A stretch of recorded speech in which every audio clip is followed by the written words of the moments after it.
دمي. يا عظيمة يا غالية يا مصر، بهتك وأقول الله مين زيك حلوة يا مصر. محفوفة بحب الناس، معروفة برقص الصبر، ولا يمكن تقولي ونعود إلى منصتنا الصغيرة، ثم بعد ذلك جمهورنا الجميل الموجود إن شاء الله. نبدأ بالإعلامية القديرة الدكتورة الكبيرة الأستاذة أمل الزاهي. عايزة أقول لكم يعني أنا كان عندي شغل الصبح عشان خاطر المباراة المهمة بتاعت النهاردة، وعملت فترة رياضية قوية جدا. كان هدفها الجماهير، لأن أنا لما شفت السعودية المصري السعودي بيلعب مع باريس سان جيرمان لقيت روعة في الاستضافة، فلا بد إن احنا يعني نمشي على هذا الضرب يعني. تاني نقطة، أنا ما كانش أقدر أبدا أسمع إن في حد عراقي موجود في المكان.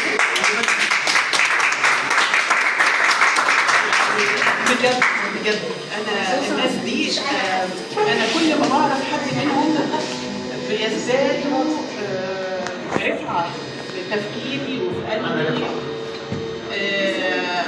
صديقاتي الدكتورة نغم العليتي، وأيضا الرسامة الجميلة والشاعرة العملاقة هناء جواد. يعني أنا ما أقدرش أنسى الناس دي أبدا. لما أي حد عراقي بيبعت لي طلب صداقة ما بتناقش أساسا، لازم أعمل أكسبت، لازم أوافق. يعني أنتوا ولاد حضارة، وما تقوليليش إن كلمة حضارة زي أي حد تاني.